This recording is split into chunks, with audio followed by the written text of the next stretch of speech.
కర్నూలు జిల్లాలో బాల్య వివాహాలు కలకలం. గంజాయి విక్రయిస్తున్న ముఠా అరెస్ట్.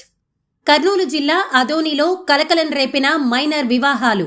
ఒకే గ్రామంలో 3 బాల్య వివాహాలు. ఆదోని మండలం పాండవగల్ గ్రామంలో బాల్య వివాహాలు జరుగుతున్న సమాచారాన్ని అందుకున్న పోలీసులు డీసీపీఓతో పాటు ఐసీడీఎస్ అధికారులతో కలిసి వివాహాలను అడ్డుకున్న పోలీసులు బాల్య వివాహాలు చేయడం నేరం అంటూ తల్లిదండ్రులకు కౌన్సిలింగ్ ఇచ్చిన అధికారులు.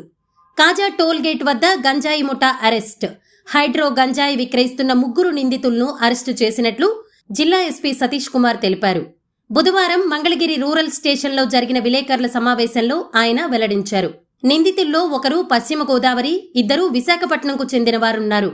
కాజా టోల్గేట్ వద్ద వారిని అదుపులోకి తీసుకుని 500 గ్రాముల గంజాయి, 2 కార్లను సీజ్ చేశామన్నారు. DSP Murali, CI Srinivasarao, SI పాల్గొన్నారు. మన గుంటూరు డిస్ట్రిక్ట్ పోలీసు తర్వాత ఈగిల్ కలిపి జాయింట్ ఆపరేషన్గా మనకి గంజా ట్రాన్స్పోర్టేషన్ అవుతుంది అనే ఇన్ఫర్మేషన్ మేరకు మన కాజా టోల్ ప్లాజాలో మన డికాయ్ ఆపరేషన్ చేయడం జరిగింది. దాంట్లో మనం ఇందుకూరి రామకృష్ణ రాజు, తర్వాత ఊరుగంటి అనిల్ కుమార్, తర్వాత నాగరాజు శ్రీహర్ష వర్ధన్ వర్మ అని చెప్పేసి 3 మనం అరెస్ట్ చేయడం జరిగింది.